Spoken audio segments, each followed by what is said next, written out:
Everyone, welcome back. Today we're going to take a look at the definition of art. Last week we were taking a look at beauty and some of the deeper components that actually go into some very philosophical ideas, right? Society pushes some very simplistic ideas onto us, and then we have to think maybe a little bit deeper within the humanities and start to think about where do they really originate, right? Are these really originating from in our minds?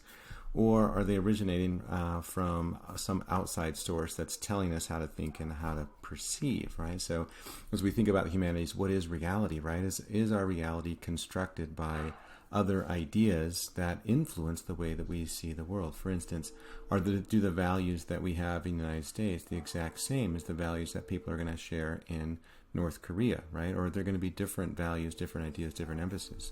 And so what we're going to see within the humanities is we're going to try to pull apart to see what ideas are true or universal or are common, and what ideas are really just created by society and impose themselves as truth or universal. And so hopefully as we do this, we'll be investigating the idea of truth, getting us closer to what truth is throughout the semester. So today we're going to take a look at art and what art is, and see it might be a little more complicated than society tells us what it is. And so the agenda for today, we'll take a look at what is art and who is an artist, and then we'll end off with the keys to an abundant life. And I wanted to start with Michelangelo's David and this quote by President Kimball. He says, "But then we ask, can there never be another Michelangelo? Ah, yes, his David in Florence and his Moses in Rome inspire us to the point of adulation. Could not we find a living talent like this, but with a soul that was free from immorality, sensuality, and intolerance?" And so what he suggests is that there is something about Michelangelo's David that is inspiring, that wants to lift us up, that there's something about truth within it. Even though Michelangelo is not, quote-unquote, a member of the church, he still is able to create something that is inspirational and can be uplifting, right? But also there's this idea that his soul had to be free from immorality and sensuality and intolerance. And so there is this sense that he had to free his mind of his social influences so that he could see past them and construct truth, right? One other concept that I wanted to just throw out there with President Kimball's quote is something that's important to note, and we need to address just briefly in a humanities class, is Michelangelo's David is not wearing any pants, right? So there might be some, nudity in some of the art that we study, because artists are concerned with the human form and trying to emulate God's creations. And so they're trying to get us closer, right, to truth, get us closer to the mind of God. And so a lot of their art is going to be free from a lot of those social restrictions, such as clothing. But I wanted to throw that out there, that just because something is nude within an art doesn't mean that it's pornography, right? There's a big difference between nudity and pornography, right? Nudity is displaying, celebrating the human body. Pornography is something that's designed to elicit very specific emotions and feeling that's trying to pervert the powers of procreation, right? So a big difference. I want us to think about, as we shift gears here, to what is art? How would you define art? And so I want you to take about 5 minutes here, just as we go through this, to pause the video and jot down, right? So part of this class is going to be note-taking, right? Note-taking is the ability of thinking, right? Note-taking and thinking are intricately related. So many times I see people in my classes that just come, they don't come with a pencil, they don't come with a notebook, they just come there and they smile, which is great, but they don't write anything down and then they leave. And my thought is, I wonder how much learning is actually taking place, right? Maybe this person has a photographic memory, although they've debunked that myth. There is no such thing.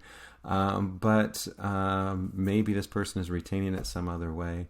But research finds that writing and thinking are intricately related. And so if we really want to grow and develop, we have to write down our thoughts.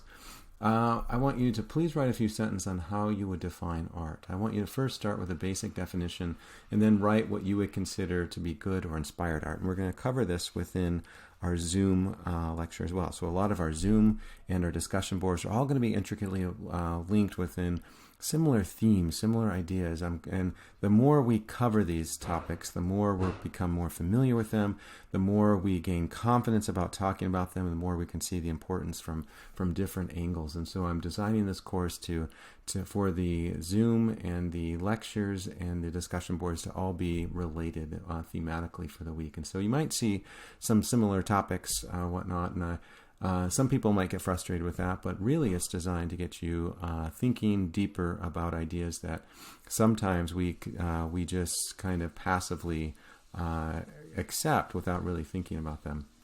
So start with a basic definition, and then what would you consider to be good or inspired art? And so what is something that might be basic and something that might be a little bit better?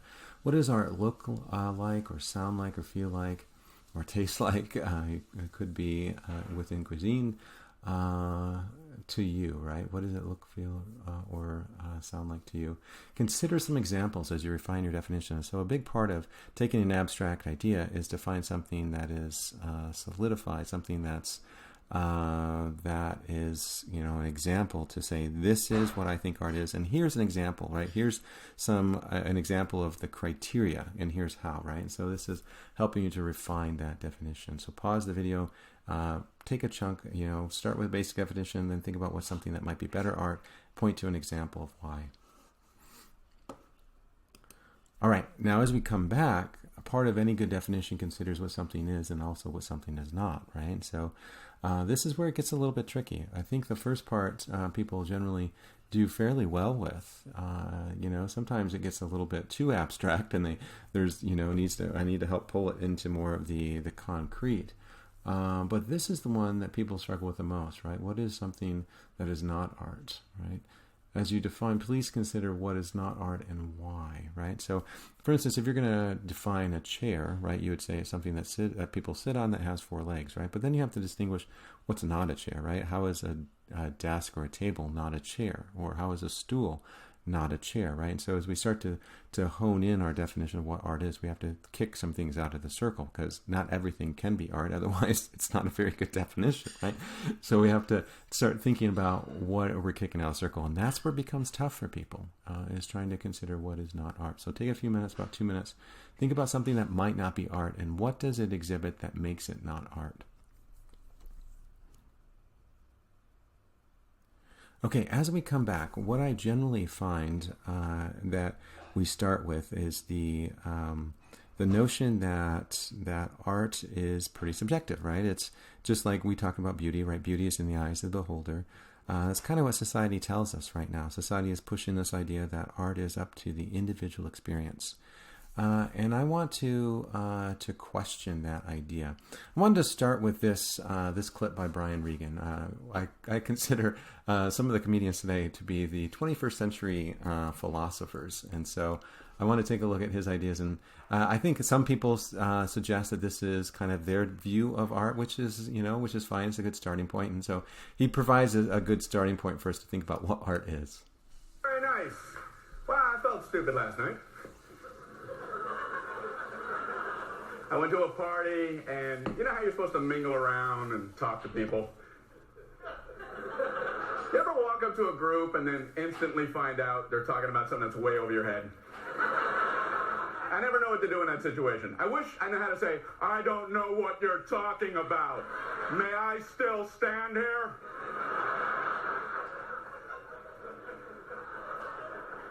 I walked up to these people, and they're talking about art. I don't know anything about art. So, of course, I said, oh, I love art. No! No! No! Oh, my God! Oh, my God! Well, what museums have you been to?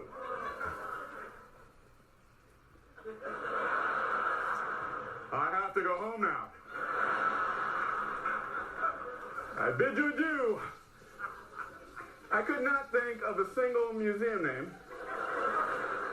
And I had just released I Love Art like a flock of doves.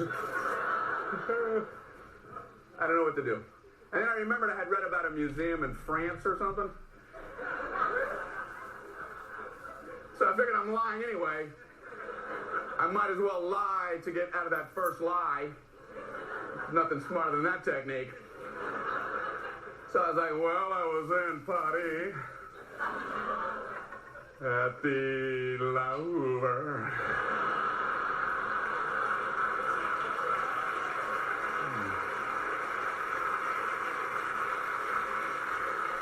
Do you like Monet? I love Monet. In fact, I spent a lot of Monet when I was in Paris.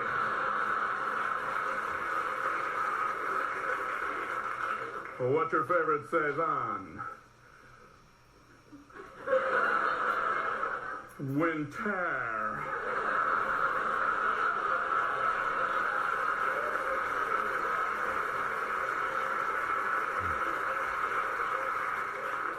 Do you like Francis Bacon? I prefer Jimmy Dean pure pork sausage. How do you decide if art is any good? Who's in charge of that, you know? Realistic art you can tell because you can compare it to the real thing. Hey, there's a painting of a bowl of fruit. Hey, there's a real bowl of fruit. That's a great painting. It looks just like a bowl of fruit. Everybody agrees and you move on. Man, a guy can paint some fruit. That looks just like an apple. But abstract art, who decides if that's good or not, you know?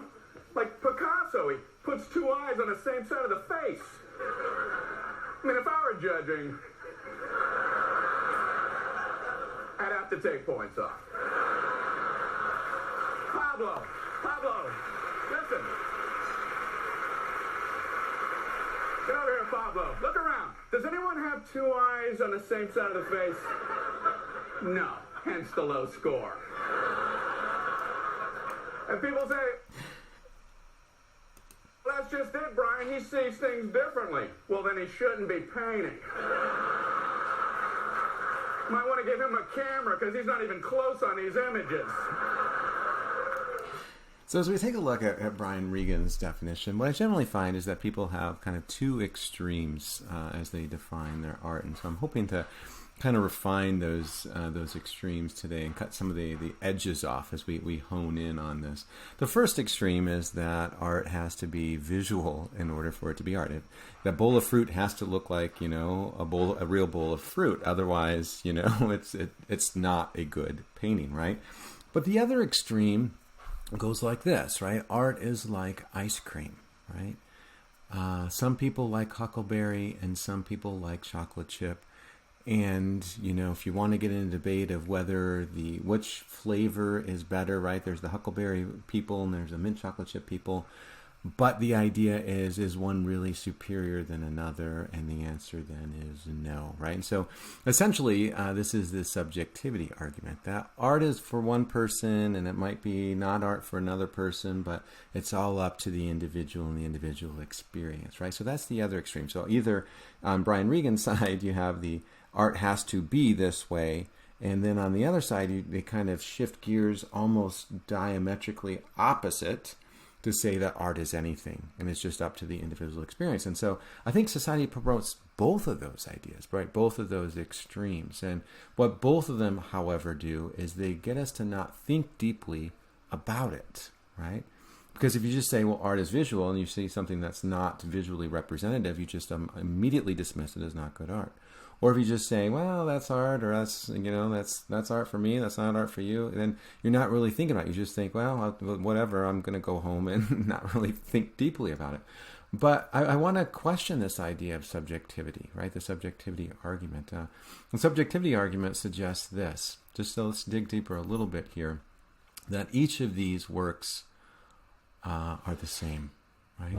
Art de Brut came from a museum in Switzerland that I went to that was art of the mentally ill. And it was a fascinating museum. And they had some really interesting pieces that another really kind of different perspectives that I've seen in my studies of art. Or then there's kid art, right? Your kid comes home, you put this on the refrigerator, and then there's, you know, Van Gogh. right? I like this one. This one's called The Potato Eaters because it reminds me of Idaho. But the subjectivity argument means, art de Bruyne is fine for some people. Kids' art, it might be fine for other people, and Van Gogh might be fine for someone else. But trying to say which one's better, right? Then you can't really do that because all art is equal, right? That's the mindset. But again, I want to push against that, right? That's what society's telling us. That doesn't necessarily mean that it's true, right? I'm trying to liberate those biases to get us to see something a little bit differently, right? Let's take a look if we can apply that subjectivity argument to anything else, right? Let's take a look at food, right? So here on the slide, you see a McDonald's meal versus a gourmet meal, right? Would you say that the quality of these meals is the same? Right? Thinking about not which one you like better, but is the quality the same, right? There's always someone in the class that would prefer the McDonald's meal over a gourmet. There's always like one or two of them. But not what you would prefer, but which quality is better, right? It's a different kind of question that we're seeking to identify here. Or this, right? You have a Bugatti Veyron versus an AMC Gremlin, right? Is the quality of the cars the same? And again, not which one do you like better. There's always one or two students in class that would prefer to go with the Gremlin, which is fine. But that's not what I'm asking. I'm asking, is the quality the same? If you open up the hood, is the engine going to be the same? Is it going to perform the same? Right? Is it going to have the same 0 to 60 speed? If you get inside the car, is the interior going to be the same? Right? The quality might be inherently different, right? So as we think about these, as we apply this now to sports, here you see Serena Williams. I think she's won 20-some Grand Slams in her career, and then Donald Trump, which you're welcome for that image. Is the quality of these athletes the same? As we see their performance on the court, would it be the same? Serena Williams consistently hits about 115 to 120 mile an hour serve. I think Donald Trump would probably struggle to get over 60 or 70 miles an hour, right? Which I'm not, necessarily teasing him. I went to the Cincinnati Open a couple of years ago, and they had this vendor who was saying, clocking your serve. You can see how fast you can serve. And I thought for sure I would break 100, and I think my highest serve was like 79. So I was pretty sad about that. Anyway, as we take a look at the quality of the homes, right? This mansion, this $1 million mansion with a pool versus a tiny house. And again, it's not about which one you like better. Right, because I love a tiny house. I wanted to get a tiny house for quite some time. But is the quality the same, right? The materials that go into it. Or as we take a look at film, can we apply these two, to film, right? The quality. As we take a look at Sharknado versus The Dark Knight, right? Is the quality of the directing, the quality of the cinematography, the quality of the acting, the quality of the writing, is that going to be the same in these two films? And is it meant to be the same? Right? And in some ways it's not meant to be the same. The quality is supposed to be different, right? So let's then apply this back to art as we start to hone our definition. If cars or food, cars, athletes, films, buildings, etc. are not all equal in terms of quality, should all forms of human expression be equally considered, right? So again, this is getting us beyond this idea of what I like and what someone else likes. What we're talking about here is quality, which is a different, more substantive discussion, right? Now, I do want to caution something, right? That not understanding or liking a work of art doesn't necessarily mean that it disqualifies its importance. So that's what I'm trying to get at, right? So if you don't like something, that's fine, but it doesn't necessarily lessen its importance or the quality of it, right? You might not like a Bugatti Veyron, you might prefer a Ferrari, right? But that doesn't lessen the quality of a Bugatti, right? Hopefully that makes sense. Or you might not like this particular gourmet meal, you might like, an Italian gourmet meal, right? But that doesn't necessarily lessen the quality of one meal versus another. And so not liking or understanding the work of art doesn't necessarily negate its importance. And so I'm trying to get you to see beyond that so we don't just, dismiss something that we don't like and say, therefore, it's not good. We have to look a little bit deeper. We have to push further beyond that. I like this quote by Lichtenberg, which is good to think about in terms of our discussion of art as we move forward. If a head and a book collide and one makes a hollow sound, is it always the book? Right? So he's suggesting if it's making a hollow sound, it might not be the book. It could be, but it might be that the head needs a little bit of filling in order to understand its importance and significance. And so you might need context, and that's true for art. Some art you might initially look at it first and say, I don't like it. But when you learn the context of it, it might be different for you. You might have a different experience and encounter interaction with it. So what I'm suggesting here is to keep an open mind as you go forward with art, because it might not necessarily be immediately accessible to us. And so just to differentiate between two ideas that we've been kind of hinting around about, the idea of taste versus judgment. Taste is the type of art that we like, and that is subjective. Immanuel Kant calls this taste. David Hume, another philosopher, calls this sentiment, right? It is like choosing ice cream or flavors. And so a lot of times when I say what is art, at the very beginning of the semester, right, people just kind of refer back to taste, right? I like this, therefore it is good, right?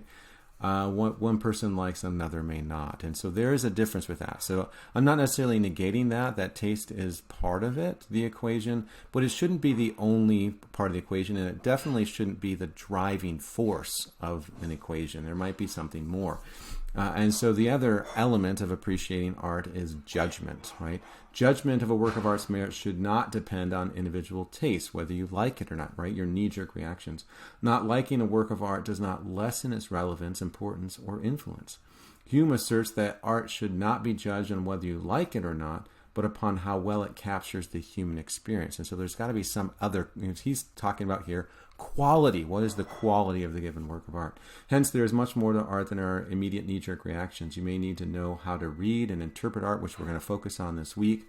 Learn the artist's background, style, medium, objectives, understand the era in which it was created, or how the work of art adds to the discussion of art that came before and after it. Appreciation, which is what I'm trying to teach you this semester, appreciation of art may take some work on your part. And to be honest with you, I've stood in front of a lot of art that I didn't understand, and then I went back and I dug deeper, and I developed a tremendous appreciation for that particular work. And so some work of art requires more on us, on our part, and I think that's okay, right? To require some elements. Some general criteria to think about for what great art is, just to think about as we move forward. And this isn't going to be an extensive list, but what I would suggest is a lot of great art does have one or more of these qualities, right? The first one is to demonstrate a mastery of a skill, right? So someone that goes in there and creates a work of art is doing something more than just kind of the average person can do, or someone that is untrained can do. So something above and beyond, right? Something that's generally unique or has an imagination, a different way of seeing the world, or a different way of creating the recreating the human experience, doing something slightly different. So rather than just going out, for instance, if I went out there and I just did, I sculpted, I can't do this, but if I went out and sculpted Michelangelo's David, right? Well, it's already been done, right? So it's not unique. And so it wouldn't be considered great art because the original is considered to be great art, right?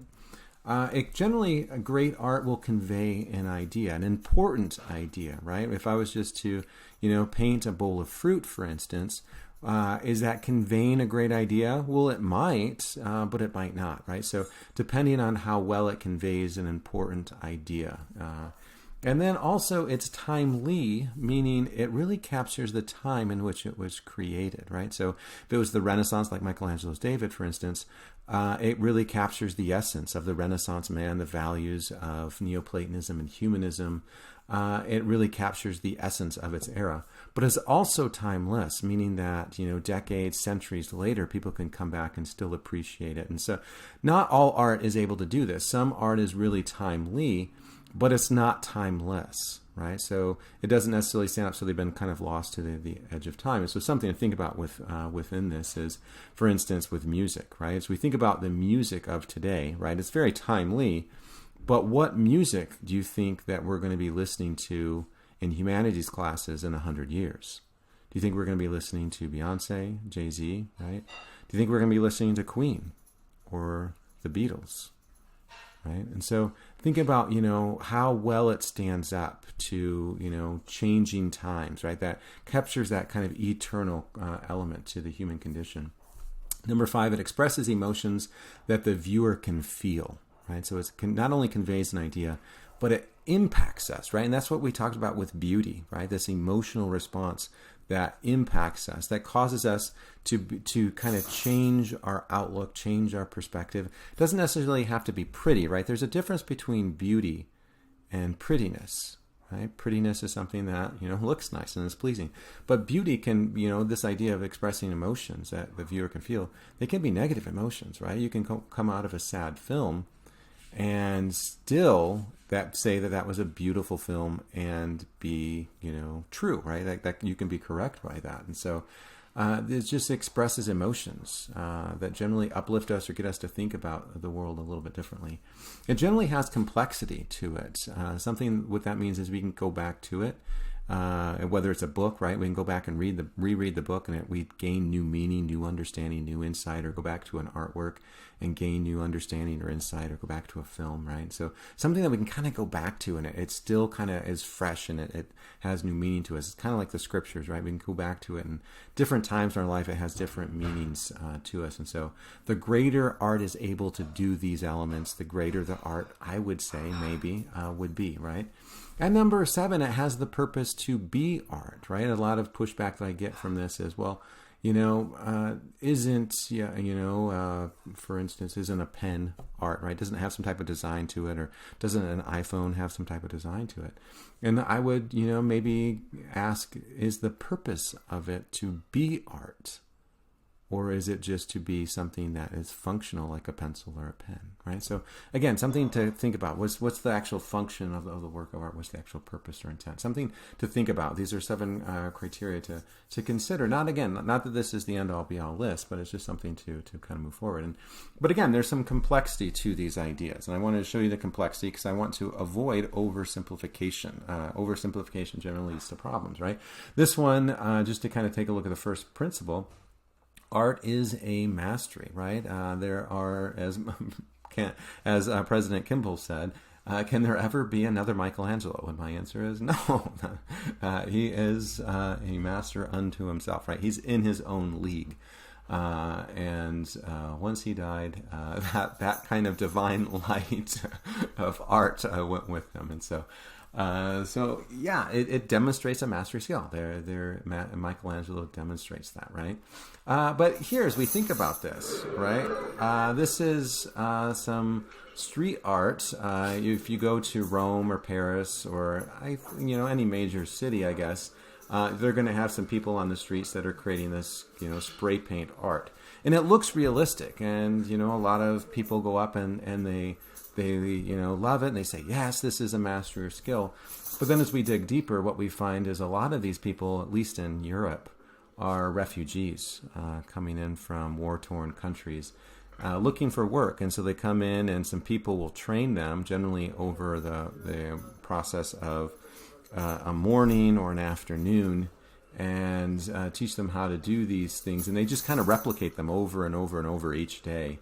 They'll spray paint them. It takes about 7, 10, maybe 15 minutes to complete, and then you can buy it and you can bring your own art home, which is kind of cool. You have your own original art, but then we have to think about, is this great art, right? If someone can do this within 15 minutes and is kind of doing this in a mechanical way, is this great art, right? I mean, it is some type of mastery or skill, but if you can train someone in an afternoon, how do we measure this up with Michelangelo?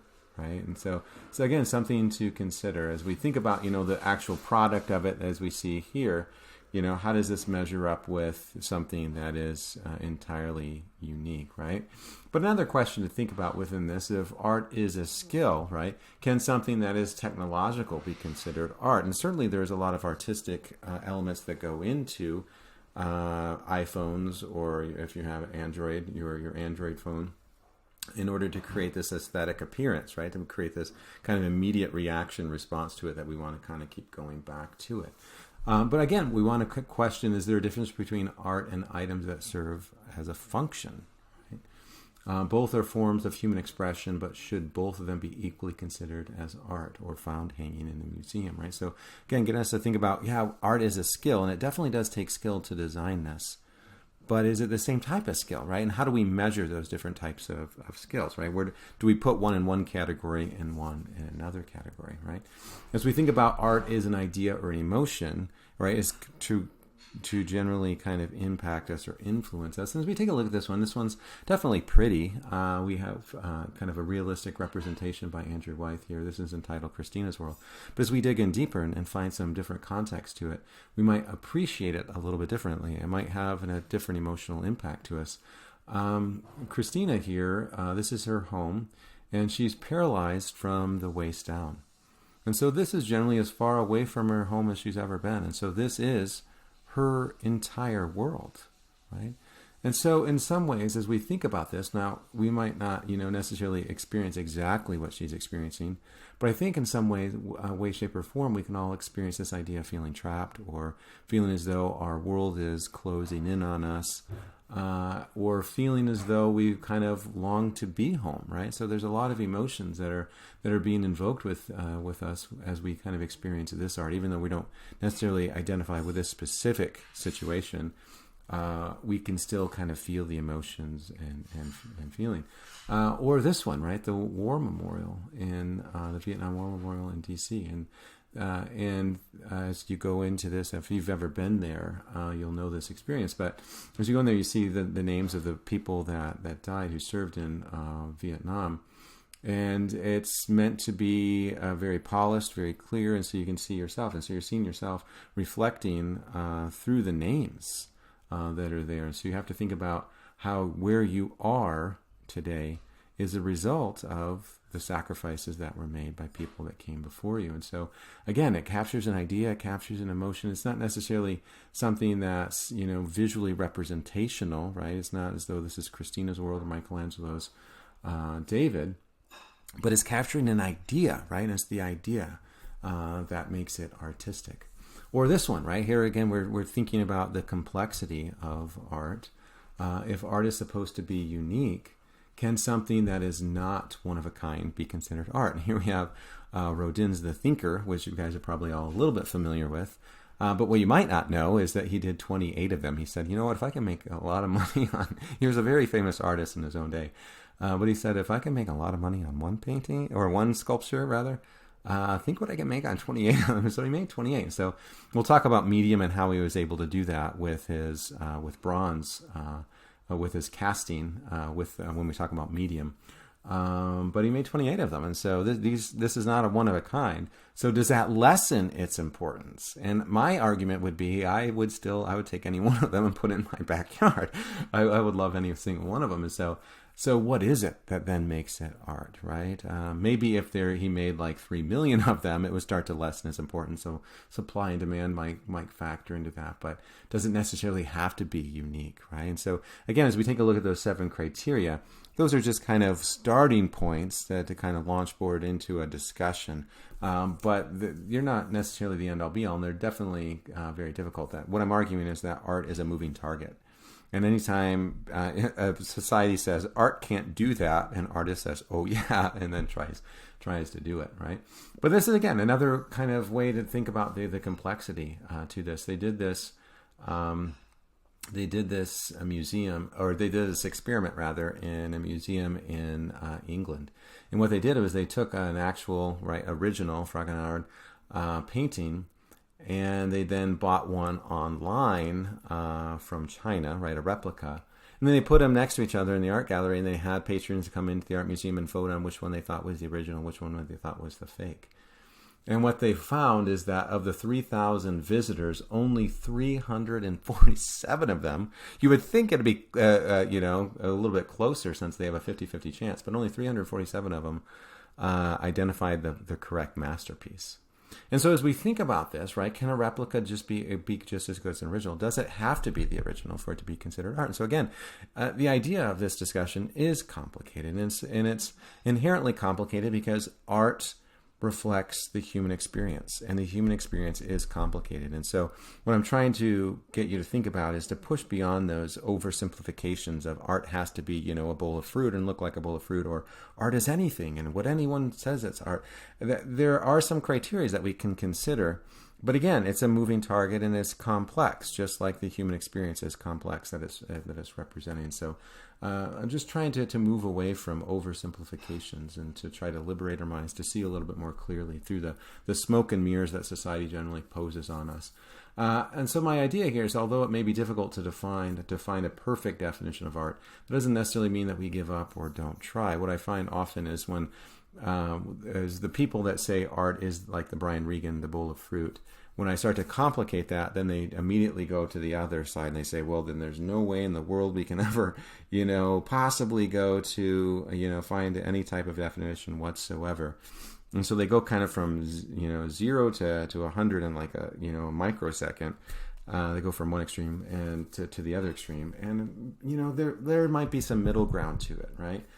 We need to keep refining our understanding until it evolves into something better. And that's something true of anything in life. We need to keep evolving our understanding until it evolves into something better. We can't cover everything in our lectures, and so there are some readings that we're going to take a look at. We're not going to cover all aspects, so I want you to know what they are. You're going to see the ideas on the test. I'm only going to cover kind of the abridged version, some of the points to consider to help you with your understanding, your own personal studies. But I would like you to know Brother Davis's definition in Hands On Chapter 1, and also know Brother Anderson's definition of art and beauty and creativity. Both of those are online for you to be able to have access to. And then a lot of people ask me, what my definition is. And again, this is not a perfect definition. This is not an end-all definition. It's not the definition that I'm trying to impose on you and say that you have to see the world this way. It's a starting point. It's a way that I kind of think of it. And with my experience with art over the last 20 plus years, it's just a way to kind of think about it. But again, my definition is evolving and growing as it should be. Great or inspired art is a creation that evokes thoughts or feelings that enable the person experiencing it to have a greater understanding about life, right? So again, it's meant to be intellectual, right? It reflects upon a common or shared human experience. And so rather than doing something so specific that no one can really identify with, right, is trying to find some commonalities, whether the commonality is discussion of beauty or the commonality is the idea of free will, whatever the case may be, is trying to understand something that we can all identify with, right? Some similar to Christina's World by Andrew Wyeth, capturing this essence of being trapped or being close to home, something that we can kind of pull from and draw from. Great art differs from other forms of human creation because its aim is to critically examine and question the self and humanity. It is an intrinsically intellectual and philosophical rather than pleasurable or entertaining. And so as I think about what art is, I'm thinking about what art is not. And so I'm kicking out anything that was designed to be entertaining or pleasurable, right? So I would kick out a lot of films within that, because the purpose of most films is not to be artistic. It's to be entertaining. And so there's a big difference between them. And we'll talk about that more later in the semester when we take a look at film. Inspired art seeks to move away from past theories, artistic techniques, and social conventions to provide a new direction for an understanding of humanity. And so something else about great art is this always trying to capture the essence of who am I, why am I here, what does it mean to be human today, right?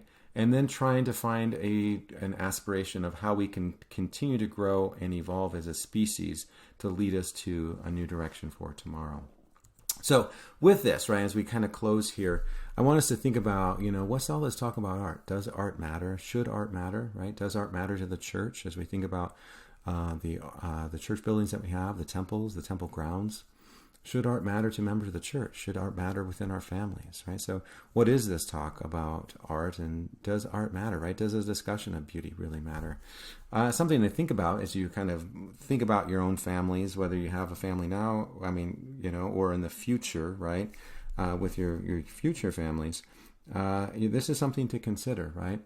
This is a study, how to teach your children to care about art. And here's the quote. It says, over the past decade, the National Endowment for the Arts has found strong evidence showing that art can have a positive effect on young children, infants through 8 years old.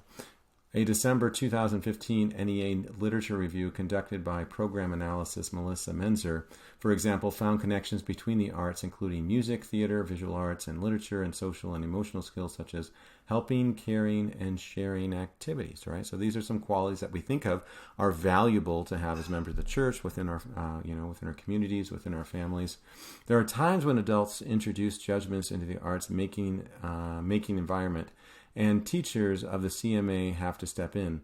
I worry that we often teach creativity out of students rather than integrating it into the way we want all students to think of themselves, whether they become artists or not, Hamlin says. Making art correlates with development and brain science. It's nurture and nature, not versus.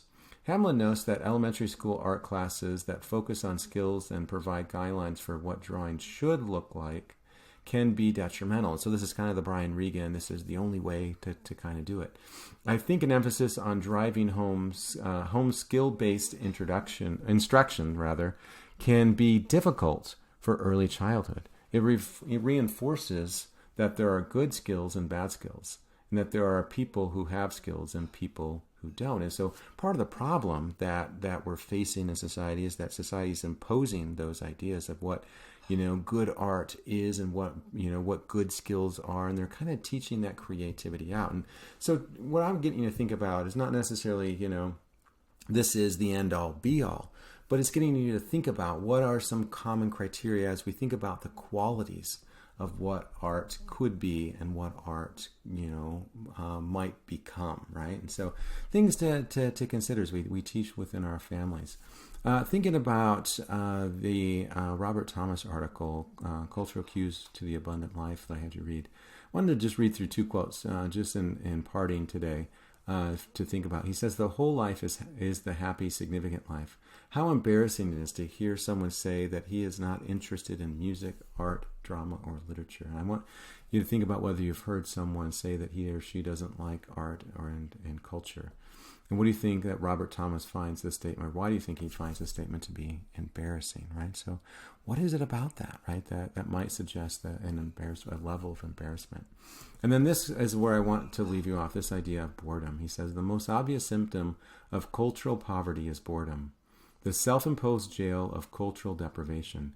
The young man or woman who confesses that he is bored or is revealing more than a narrow range of interest. He or she is asserting his or her refusal to grow. Lack of opportunity can usually be remedied, but refusal to participate is fatal to the achievement of wholeness. It should give us pause that integrity originally meant completeness. Now it often suggests no more than adherence to a limited set of values." And so I want you to, again, think about, if you ever heard someone say that he or she is bored. I hear this all the time with my children. And I want you to think about, what does Thomas say is the cause of boredom? So as you think about your classes, think about the semester, think about, as you move on through, your life, what does it mean when someone says that they're bored? And something to consider, and there might be some things that are more interesting than others, but a big part of whether something is interesting is going to be what we bring to it. How intellectually engaged are we in the process, right? How much are we willing to learn from it? And so again, it's just some things to think about as we think about art, as we think about how this might apply to our lives, and how we can kind of move towards the future.